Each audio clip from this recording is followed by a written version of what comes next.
Go right ahead. Trust me, I think it's a good question. Okay, go right ahead. Okay. Mike, in event of what happened on Friday in France, and I hear all kinds of people talking about their brain and this and that. When things happen that are just like totally unexpected in your own country or whatever, even if it's over in another country, but it's serious, what do you do? What is the process that you would go by when you heard what would happen in France or something like that? What did you do? Okay, well, what I what happens in those situations? Normally your emotions begin to connect. So you feel compassion, and that compassion can move you. Uh, I try not to respond to anything from that emotional moving because I want to see what is going on behind that. Is there anything, and so initially you're shocked or you may feel moved. I tend then to I go directly to ask God, am I supposed to do something about this? And of course, you get people, well, we'll pray for all the families, and that's great, but are we supposed to legislate into it? What was behind it? And I think, what is this going to unveil in people's hearts?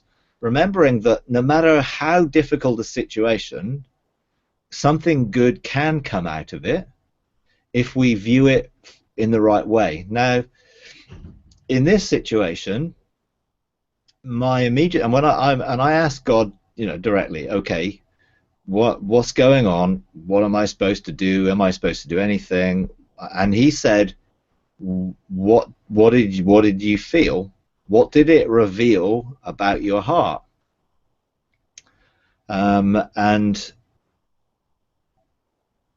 then I started to look at the people's Facebook postings, and there was a whole lot of stuff out there coming from various perspectives, and most of it was coming out of people's compassion, out of their heart, and none of that was wrong in per se, but I don't think a lot of it was coming from a heavenly governmental perspective.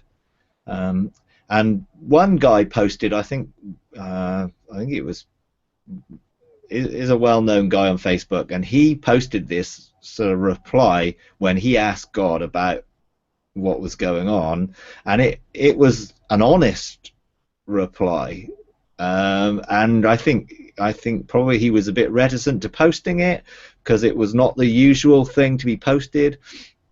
And I think personally, God did not tell me to do anything, so He didn't tell me beforehand.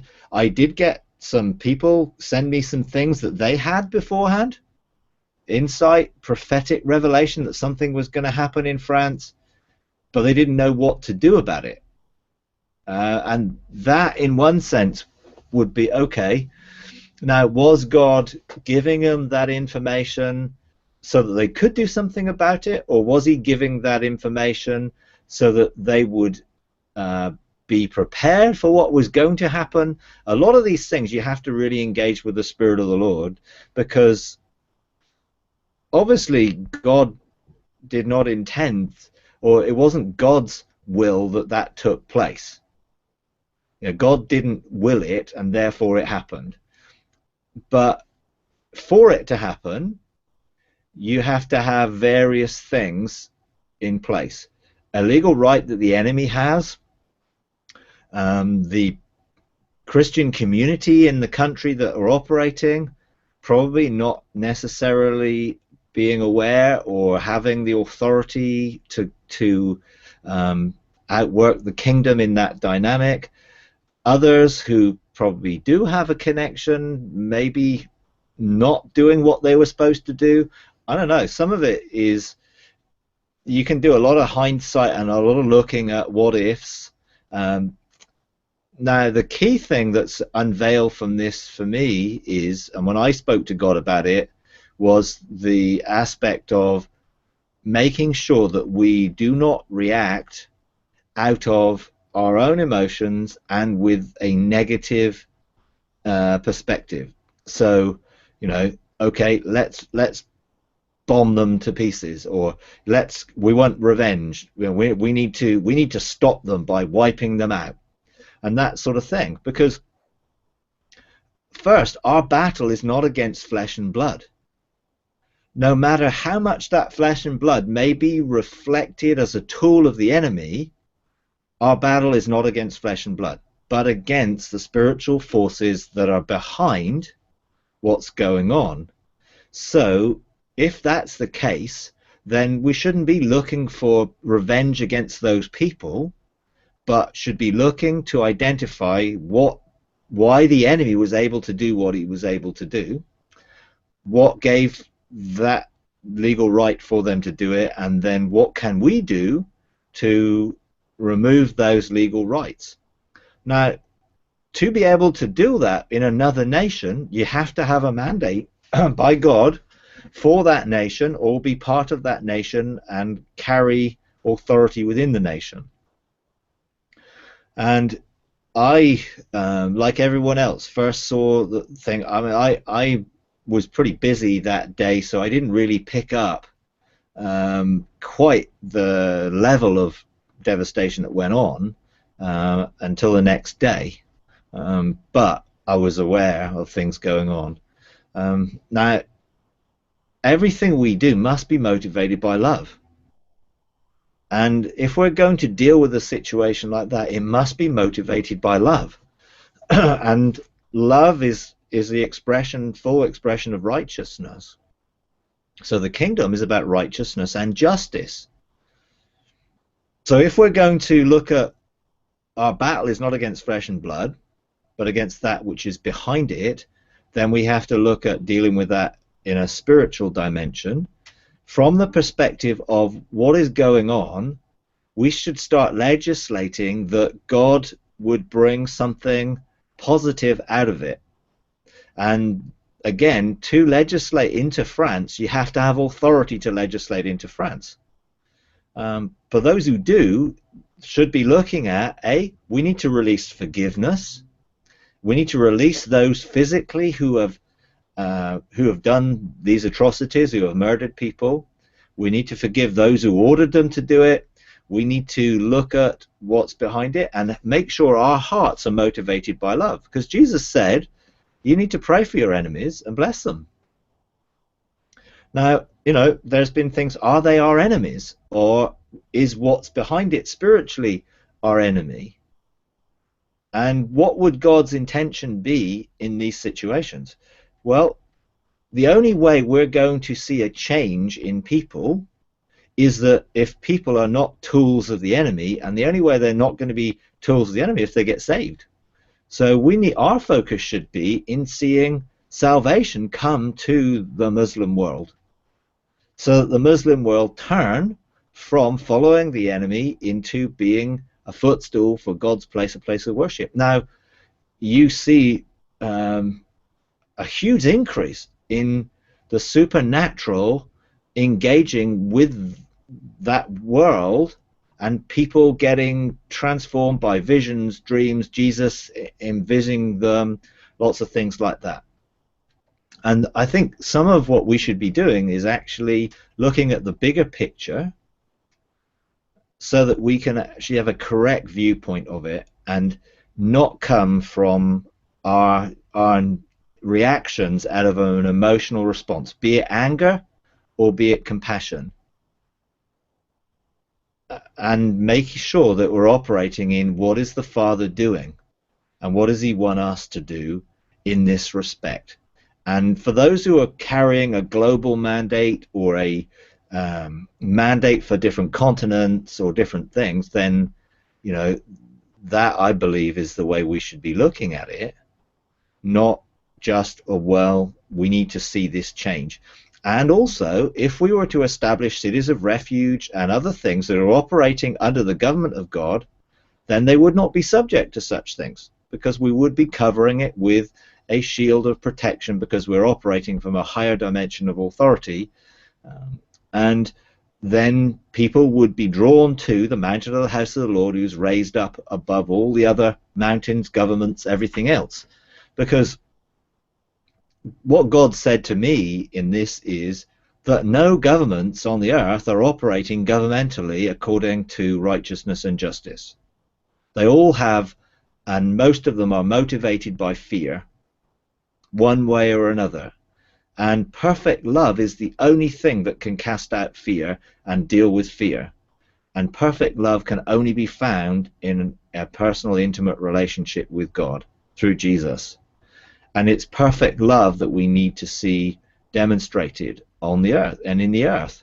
Now, that's not to say that we condone what's being done or see it as light. I mean, those people's lives are devastated. And of course, we can see administration of God's love, mercy, grace into people's lives, so that they will actually find the comfort and the God of comfort in this situation. But if that's to take place, then we mustn't promote revenge. Because if we promote revenge, no one is going to turn to God to receive his comfort. They're all going to be looking to do things from a natural perspective. We want those who have been affected by this and damaged and hurt and, you know, lost family members and loved ones and all that stuff, to turn to God and find comfort. And if they turn to God and find comfort, he will inspire them to forgive. Because if they don't forgive, they will be racked with the enemy. No matter what anyone's done, we have no right not to forgive them. We must forgive them as we've been forgiven. So it's obviously a very complicated scenario, and there are lots of emotions that get involved in it. And, you know, I think if you're going to operate governmentally, you have to try and see the bigger picture. And actually, what would we need to do? We would need to raise people up in France who could take responsibility in the heavens for their own nation. So in that sense, there are things that those that can be release legislation will start to call for the government of God to be established within France, and start to call for benches of three to be established within France, for kingdom government to come into France in the hearts of believers, so that believers would take their place of government within France. Now, to be honest, France does not have a high population of Christians. It's, you know, in a sense, carries very little of that. So, okay, should we be looking at how do we evangelize in France? How do we? Now, there are all sorts of things that are bigger, that go beyond where we are right now, and I think the key is not to react wrongly now, but see the bigger picture of what God will bring out of this and what can be brought out of it, but always bearing in mind love for people, you know, and how people respond to situations like this differently depending on their redemptive gift. I mean, if your mercy redemptive gift, you are going to be wanting mercy into this situation. But what is a true reflection of mercy? It's God not treating people as they deserve, but as they don't deserve, you know. And if you come at it from, you know, my perspective when I engage these things, often isn't just out of an emotional response, although sometimes it is. It's, I want to understand why this went on, what was behind it, is there anything we can do about it, what's the bigger picture, how does this fit into the bigger picture, so that we can learn to bring legislation. And you know, this inspires me more to help people legislate, learn how to legislate for their own lives, their own cities, their own nations, so that we can establish cities of refuge that in essence would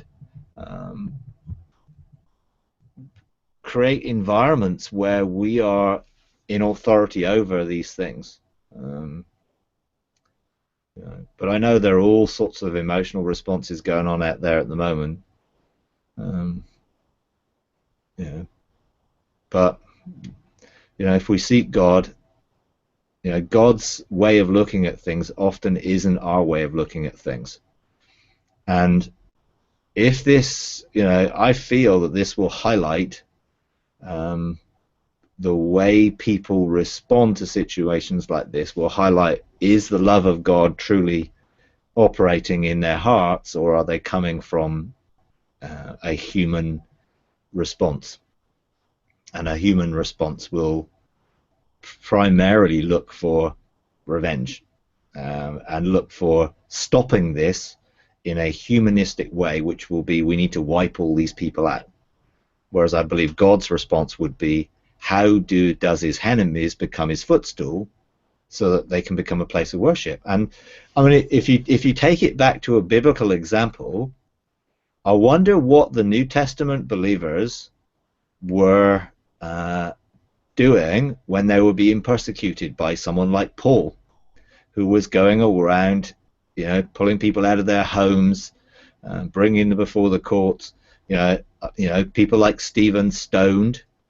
What was the early church's response?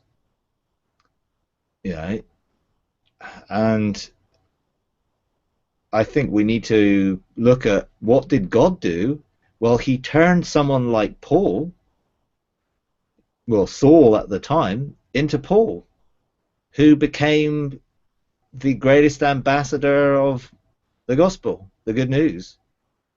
And yet he came from a place where he was persecuting the church. Now I wonder what enabled God to turn Saul into a Paul. Was it their prayers? Was it what they were doing behind the scenes? Obviously we don't have it fully recorded, but I believe that's what we need to see. We need to see transformation take place within the lives of those that the enemy is using. So. Thanks, Mike. That was very good. Okay. I have a question on a different. Sorry, Bill. Is that? Did you have anything else to say regarding this before I ask my question?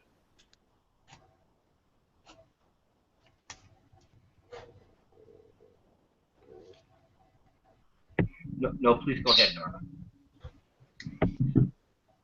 Okay, thank you. That was very good, Mike. On a bit of a different note, regarding our group and our ascensions together. As we've been stepping in together as a group, whether a bench or our wider group, we have the sense that we're being prepared as son. There's a sense of training going on, and on our we have many amazing experiences, and we had on our last two ascensions, one with the larger group and one with our smaller group, we had two very different experiences. One experience we had somewhat of a grid for. The second experience, when it was only the bench, it was totally off our grid. And I will tell you just a little bit of it. The first one was sort of on this earth, but different time frames back in time. The other one was something way out there, and we had no grid for it. What was happening at one point, we were in a place, and it seems like all the galaxies were coming, and it's almost, the feeling was almost they were looking at us. At first it was like nothingness, and all of a sudden they started swirling, and we could see them around us coming, and then different planets, we could see the big galaxies, then different planets started swirling out of that and coming closer. And then there was this place like a portal, a big room that just appeared, and there were people there. We couldn't identify the people, but they were there and they were kind of pointing as though they were expecting someone. You know, they were standing on, so this is a magnificent big room. They were standing on sort of like a little walkway, and they were pointing and looking as though, you know, if you're expecting someone to come. It seems like a way station or something like that. And we tried to approach, but there was no, we didn't interact. They didn't interact with us. They just kept pointing, and it like they were very joyful and excited about, you know, it's like someone's coming, someone's coming. But we felt like we were there, and they didn't even acknowledge us to say, okay, they're here. But then at one point it settled down, and they started giving thanks to God. You could see them praising God that, okay, what they expected had happened. So my question there is like, and we did try to engage, and then after that I asked the Lord for scripture for that, and he said the sons of all creation groans for the sons of God. That scripture. Yeah. My second part to that question is, to what extent can you position yourself to have a certain experience? You know, normally we go in, we step in, and we see where Father wants to take us, and it's been just amazing. But to what extent can you, it's a two-part question, can you position yourself, let's say if you wanted to have a particular experience, like to meet one of those that have gone before, or, you know, like Enoch or David, or that's too big, like, I just put them in two-part questions. Okay.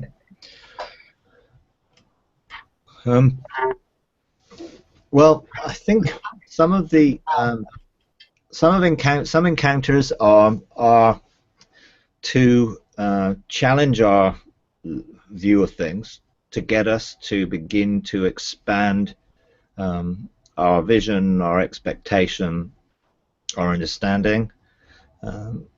Clearly, when you were talking about the galaxies and all that stuff, you know, the same scripture came to me, you know, because God is looking to see his sons manifested. The whole of creation is looking, waiting for us to take our places of authority. Therefore, that should be a motivation. How am I going to come into that place that enables me to answer creation's groan, that really truly enables me to begin to outwork my destiny as part of that? Being lights, you know, sort of the engaging as luminaries in a sense to bring government, you know, to bring order back into it, to legislate it, those type of things. And sometimes we get experiences like that just to, whoa, we're supposed to be involved in this, you know, and it should inspire you to go back, seeking for, okay, how do we earth this out in a sense, because the whole galaxies and the planets are looking at this planet. So if we don't get this planet right and back into its correct governmental position within the created order, then the rest of them are just looking, waiting. So on this planet, the sons of God need to be manifested. We need to get this planet back into its rightful place, connected back to heaven, because God is going to come and dwell with us.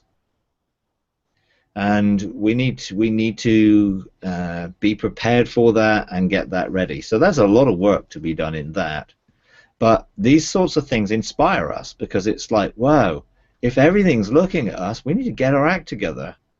We need to get on with this. We need to be motivated by that desire to be manifested as sons, to be the fullness of the image that we should be in terms of being transformed, not conformed to the world, but being transformed by the renewal of mind, being transfigured, being metamorphosed, coming into the fullness of, you know, the reality of sonship.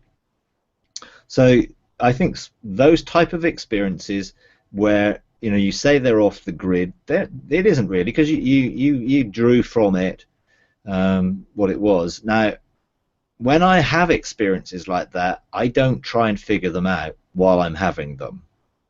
You know, I had my own experience on Sunday where we were in worship, and it was just like an open heaven, and I went out into this place, never been there before, went beyond anything, and I just stood in it and allowed it to come around me, and I didn't let my mind get involved, because if I did, it couldn't have contained it. But my spirit engaged. I had visions of things that I can't describe, but it's inspired me to pursue and go deeper, because in it there was something beyond my present understanding. Therefore, God has opened this up for me because he wants to reveal it to me. So I don't want things hidden in darkness. I want things brought into the light. So I have to be prepared to engage that. But I don't do it cognitively. And, I wasn't until this morning that I began to try and write down that which I experienced yesterday. And I did it from okay, I'm just going to let my spirit release what it's received. So that's one aspect of things. When you get something which you can't necessarily fully understand or explain, just go with it and then see what that inspires in you, and then pursue what it inspires. That would be the first part. The second part, can you position yourself for experiences? Yes, you can be open, you can desire, you can let the desires of your heart draw you. You can create the desire in your heart by fixing your eyes on Jesus, by meditating on the reality of him and being engaged. None of those would be being open for things that you've not experienced before. You can go back into anything you've previously experienced by choice. So, if I want to go and see wisdom, then I will go and see wisdom. If I want to go to the court of the upright to engage the men in white linen, then I'll go, because I have the right of access to those places, because I've been there before, and it's part of my lifestyle. It's part of who I am. Therefore, I have access to go. So I go to many places where my spirit will lead me to go by choice. To get to the point where you can go by choice, you have to have trodden the path down and re-engaged places that you've received by encounter. The first time I ever went to some of these places, I went by an encounter that God took me to, but I didn't let it stay there. That created the desire in my heart, and this links back to the first question, where those experiences stirred in my heart a desire for more and to engage in the fullness of them, which meant I went back to them. And as I went back to them, then having re-engaged in them, I got further revelation of what the experience was about, and then it's then subsequently become part of what I do in the realms of heaven, because God doesn't just take you on a heavenly joyride just to show you some things without any purpose. God always has a purpose behind things. Even if his purpose is just to demonstrate love and to give you a good time, that would still be his purpose. He has a purpose in it, and generally his purpose are governmental when it comes to engaging in the things of government. When it comes to relationship and the Eden and his garden and the waterfalls and amazing sort of places, then they're usually drawing us into levels of intimacy.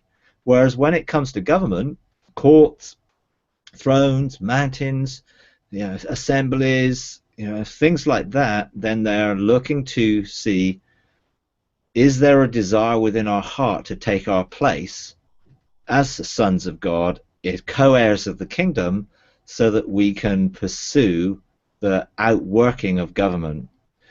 And I choose to engage, every day in certain things, and it is a choice, So we can position ourselves for new experience by desiring that new experience and coming into a place where we present ourselves before God and seek him and ask him, and we can choose to outwork our current experience and function in it.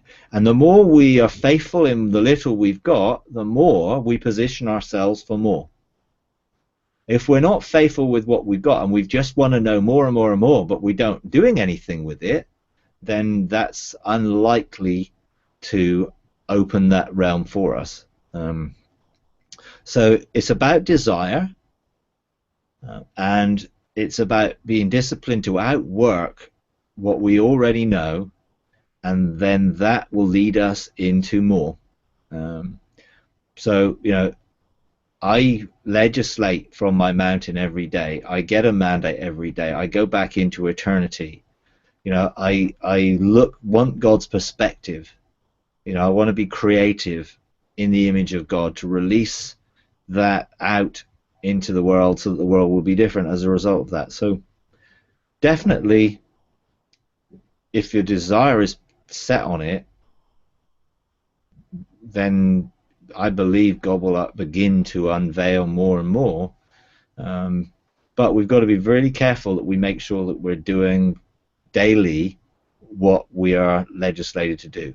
You know, Jesus said in Hebrews, you know, behold, in the scroll of the book it's written of me. You know, I've come to do your will. And that must be our desire. Not our will, but his be done. So we surrender our will. So to position yourself, you must come without an agenda, driven by a need within our soul.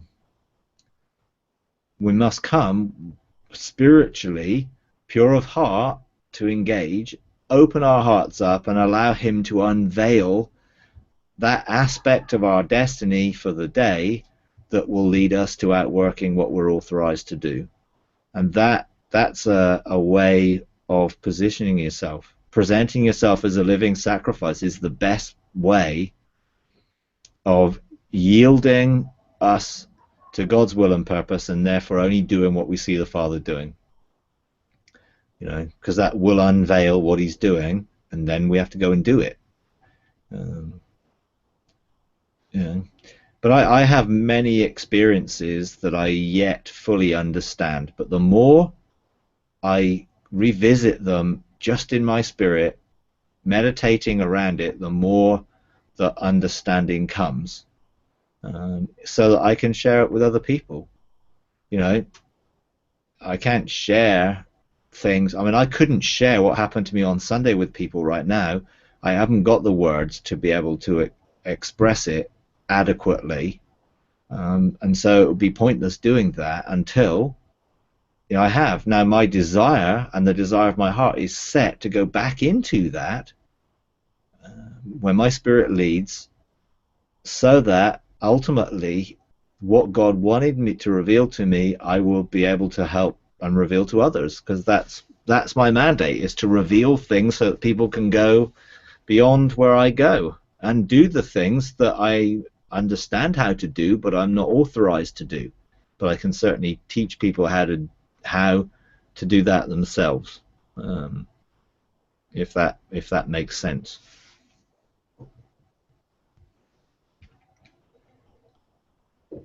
Thank you, Mike. That's very good.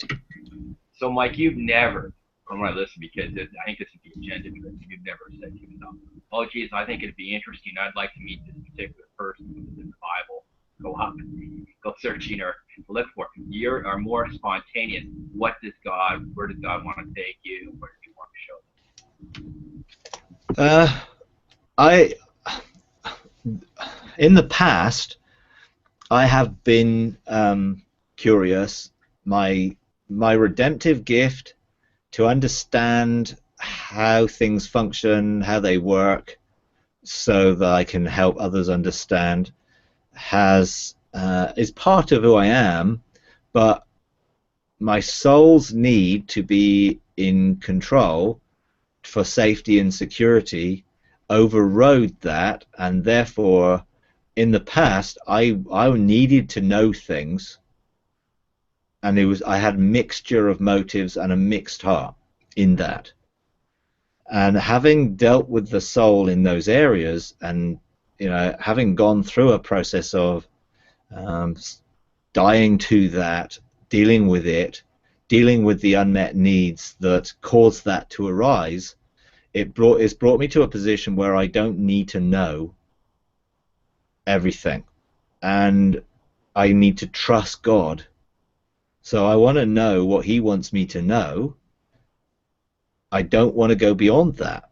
So I don't go exploring for the sake of exploring. I follow direction, and the desires of my heart will lead me to that as my spirit directs me. So, I have certain things where I'm tasked to do things, but it takes me a long time because I don't do it just because I have the right to do it. I only do it at the time where my spirit leads me to do it. So it could take me 9 months to go through something and encounter it, because in that 9 months I've got lots of other things that I'm authorized and mandated to do, so I have to see it in the right priority orders, and my soul no longer directs that. There were things I wanted to do, find out about, and some of it was, were desires of my heart. I wanted to know how the pyramids were built. That was something that's been a desire in my heart. Really interesting that people started talking about things that they found within the pyramids recently when they've been doing some scans of them, and I saw those things when I saw the pyramids being built. So it was a confirmation, and I thought, oh wow, yeah, that's something I discovered a few years ago. But I don't do that anymore, because that was a mixture. It wasn't wrong in a sense. It was just I was inquisitive, and in a sense, God did that. So I went on the timeline and I saw certain things. Generally, when it's come to engaging with the men in white linen, the only men in white linen, I really wanted to engage with, per se, was Adam, because I wanted to ask him about how things were before the fall, and that, I think, was a good desire and a good motive, and I had that fulfilled, and it's helped me in quite a lot in terms of understanding some of the things that are going on now from that perspective. Sometimes the men in white linen have engaged me. I have gone into the court, the upright, to engage with people who have passed on, from a perspective of being able to help those who are left behind. I've done that a few times. But my spirit led me. There was no way that I was going to be moved with the compassion of my soul to do it. I knew my spirit was leading me to engage in that. I think, for me now, my soul is much more integrated and so much less in directing things that happen to me. But it took quite a time over a few years to deal with the gateways of my soul, to deal with engaging the motives of my heart, the trading that my heart was trading into, all that stuff. I had to go through quite a transformatory process of doing it. It wasn't instant, automatic, and it wasn't very easy, because I had to get over myself, and I had to be honest about the state of my heart. It says the heart is deceitfully wicked, above all else. And so the potential in my heart is to be motivated by my generational line, familiar spirits, other things. And I had to deal with that. And there's no shortcut to preparing your heart, purifying your heart, refining your heart. All of them are processes that go on as you present your heart. I present my heart on the altar in the temple every day for the unraveling of my DNA and the fire of God to purify things in my generational line. I just desire a pure heart. and so I pursue that desire, and that has changed very much how I interact with the heavenly realms, than how I used to, But we're all on a journey, and therefore, God knows where we're at, and He understands, that it's a process. So, yeah.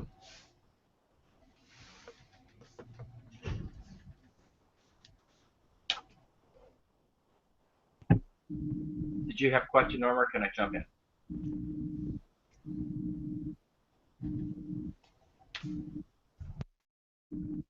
Okay, I will jump Go in. ahead, Bill. Go Okay. ahead. Sorry, Norma. No, I was saying go ahead. Okay.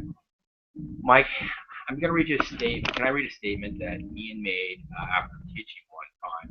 And I wrote it down, and I just continued to ponder it all the time. And I wanted your thoughts on it. Here's what he said. 2 sentences. The kingdom is not about what we do, but who we are. What I actually represent when I walk on the face of the earth, and what is mandated around my life is being revealed in the atmosphere of the kingdom of earth. Well, what? Again, it's not about what I do, but who I am. What I actually represent when I walk on the face of the earth, and what is being mandated around my life in the atmosphere.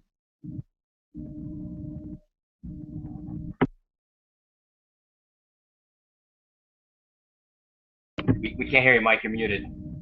Yeah, that's an absolutely true statement. What we do needs to come out of God's eternal perspective, the vast sum of the thoughts that He has about us, that then enables us to, that is our identity, that is our true self, that is who we always were, that's the eternal perspective that we want to direct and lead our lives, and therefore everything we do is a representation of who we are outworked in kingdom government. It's like I represent His will and purpose. He created me. I came into agreement spiritually with my destiny, and I just have to walk that out in relationship with Him, not to establish my identity, but to outwork my identity. And that's very, very different. It's the pathway, the eternal pathway of the tree of life. Whereas the other side of it, the pathway of the knowledge of good and evil, that pathway is all about trying to establish who I am by doing it, which is the opposite. And that's what the world is caught up in, getting their identity from what they do. And if you ask people, well, who are you? They will usually say, well, I'm a policeman, I'm a fireman, I'm a pastor, I'm this, I'm that. They don't very often say, well, I'm a son of God. And the reality is, we have to get away from following that wrong pathway and using what we do to give us position, status, value, worth, affirmation, significance. All those things come from our relationship with God, and therefore we don't need the world to affirm or give us value or worth. We get our worth and value out of intimacy and relationship, and that again frees you. It frees you to be. I know if I never did another thing for God, He would still love me. And if He never did another thing for me, I still love Him, because I've gone through that process of testing in the fire to deal with the aspects of my heart that did need to know things, so I would feel secure in that knowledge, because I didn't trust God. Now I have a level of trust in God which has grown and developed out of that. Because I've gone through some things, and I've been in the dark cloud, and I've gone through, not being able to see and hear, and learning to trust God in spite of that, which means I don't have to do anything. I'm not doing things for God. I'm doing things in cooperation with him in relationship. Completely different thing. I'm not serving God as in I'm his servant. I am outworking my destiny and the vast sum of the wonderful thoughts that he has, that he's prepared for me in the scroll of the book it's written of me, so I can bring glory to him and honor to him, which is all about about him rather than me. So I really don't want people to be looking at what I do. I really want people to be looking at God behind that. So it's always a focus about God rather than me. And that's not always been true. I needed recognition from people to give me secure validation and worth in the past. But over the years, I've had to deal with that and the motivation and the need for that, so that I'm content just to do whatever it is that God has ordained me to do, and in agreement with that, bring glory to him and fulfill his purpose. And if no one ever knew any of it other than God, it would make no difference. Because my food is to do the will of him who sent me and to finish his work, and that food is not food which is given to me in this realm.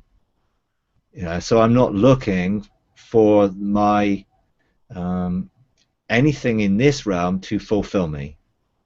I get it from that food lasts as an eternal thing. That food actually it lasts for eternity, and it's my scroll having gold, silver, and precious stones which align with my destiny. And so my scroll and my destiny scroll, I long for them to be the same. Now I've had to go through taking my scroll to the judgment seat and coming before the fire of him who knows all in all, and the consuming fire of his eyes, and be willing to unveil the wood, hay, and stubble that's been in my life for the purification of that fire, so that there is room for my life to take on the wood, hay, the gold, silver, and precious stones that God has designed for me to have. But they're all to bring honor and glory to him. They don't shine so that I shine in a way that people can look and say, wow, look at him shining. They're all to actually honor God and point to his glory. He's the one who created me. He's the one who ordained my life before ever any day existed, and it's all about him.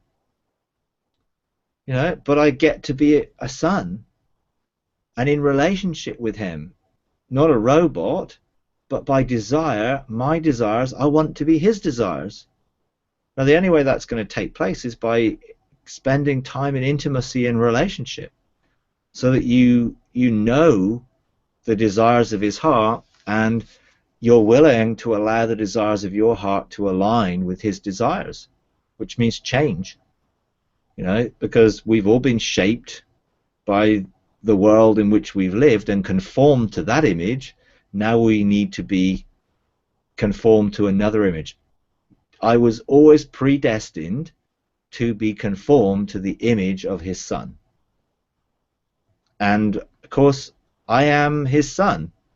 So it's not just the image of Jesus, it's the image that he created me to be as a son that I want to be conformed to. So yeah, it's a very true statement.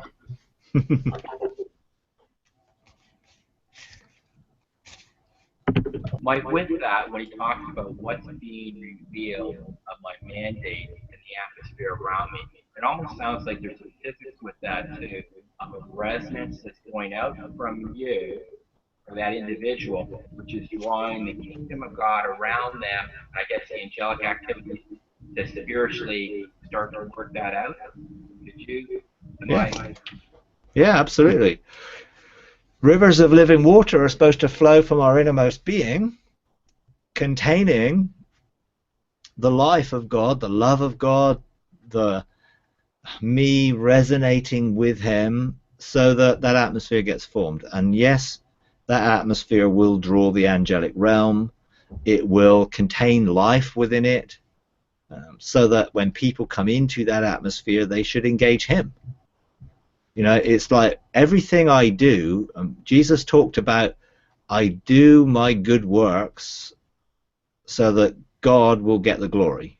You know, when he was talking in Matthew 5, I think, talking about doing his good works before men so that God would get the glory.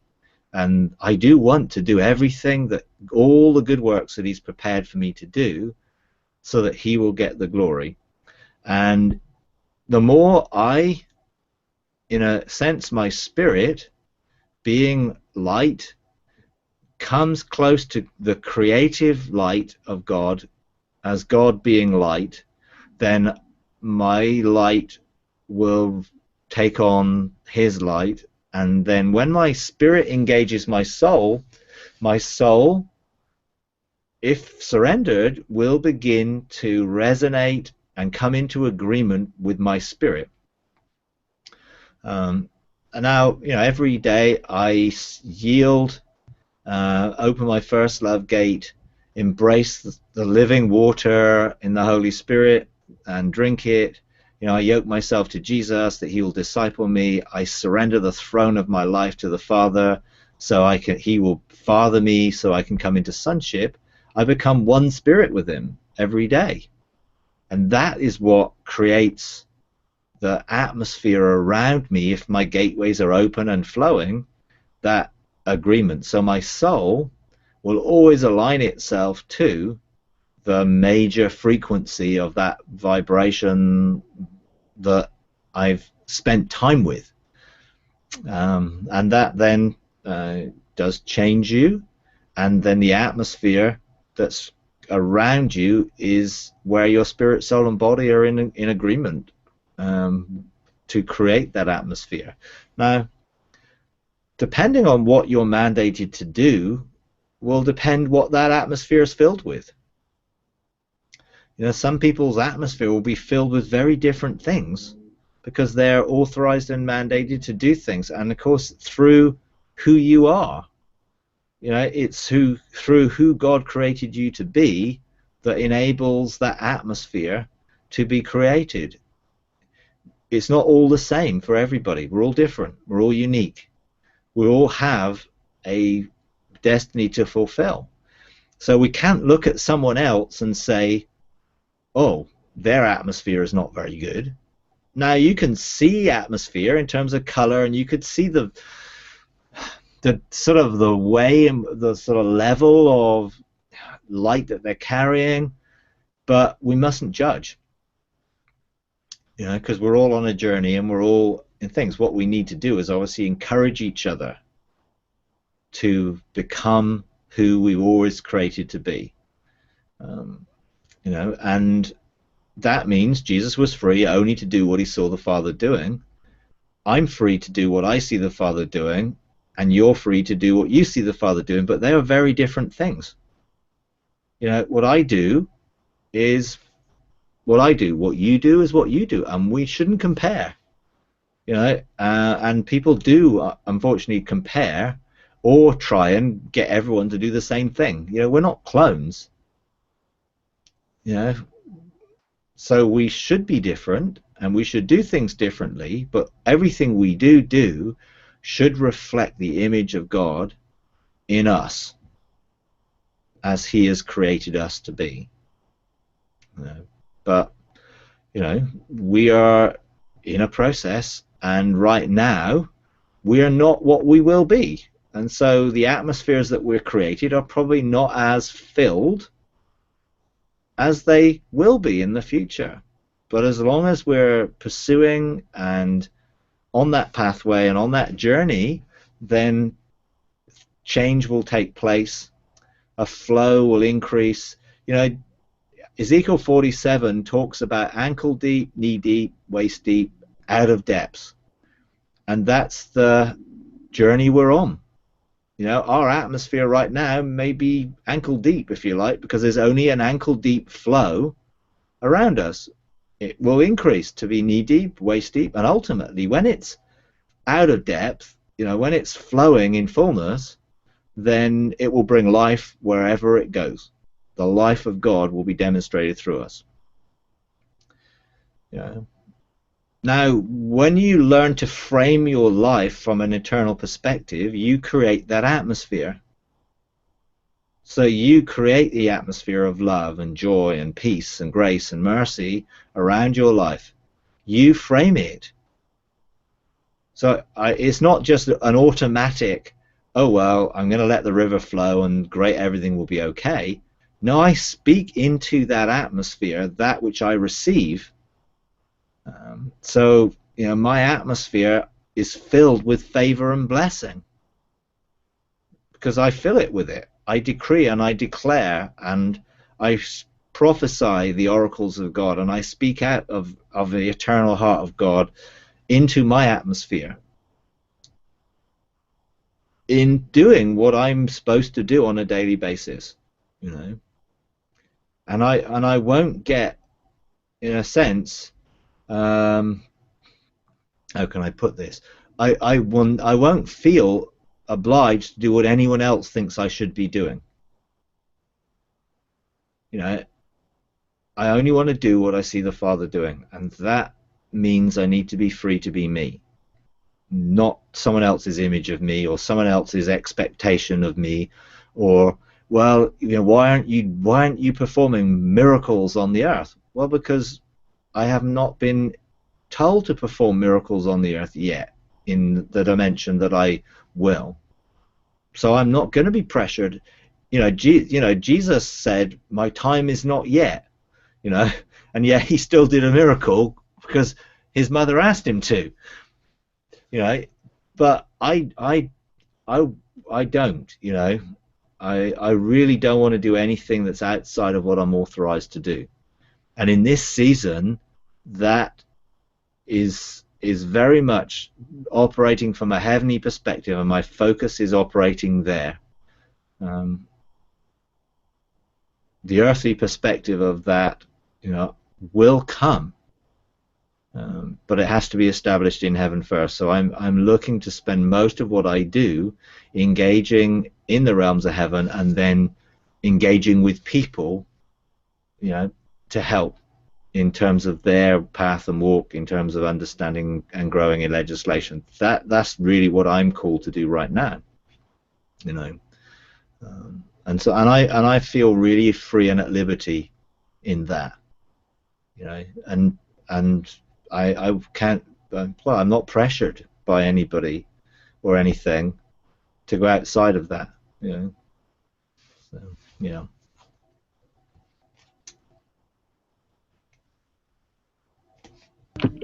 I always understood the part about, you know, letting the rivers flow out of you, but I picked up what you just said there. I never framed it.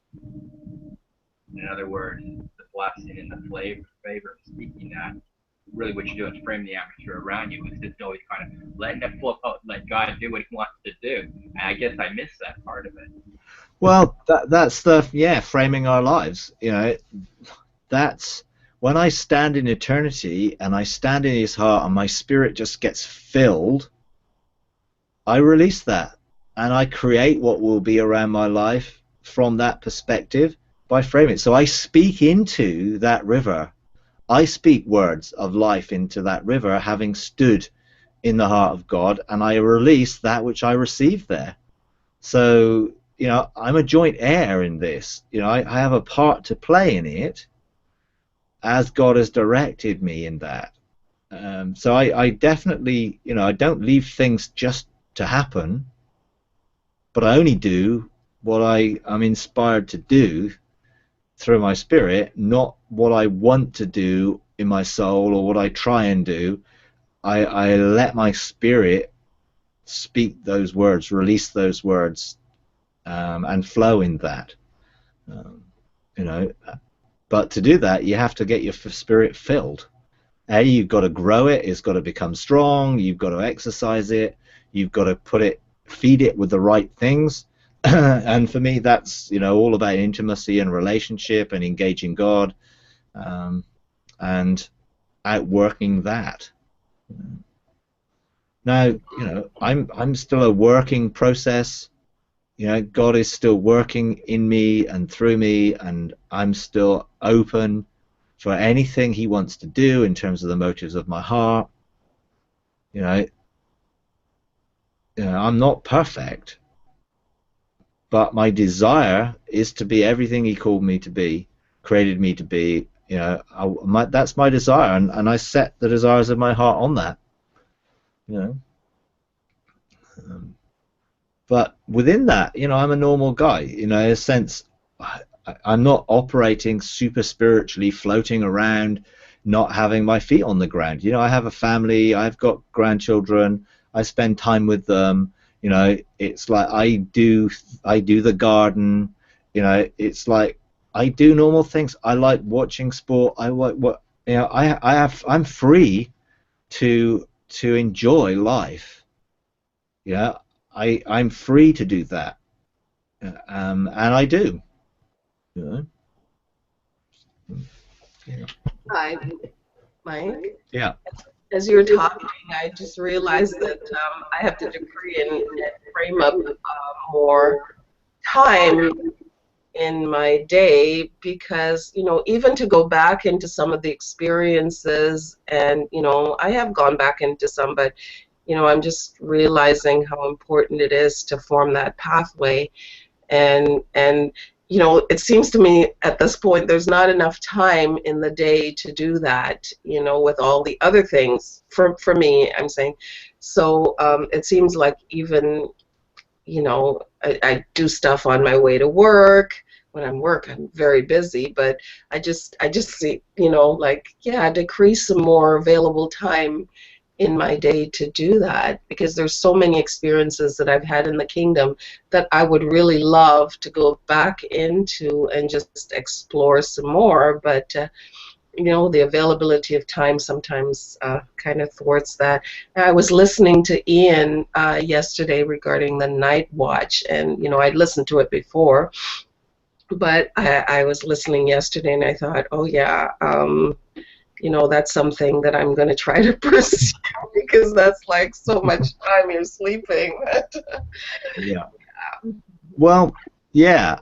I in terms of time and available time, obviously it says we can redeem the time. In other words, we can make the best use of the time that we have got.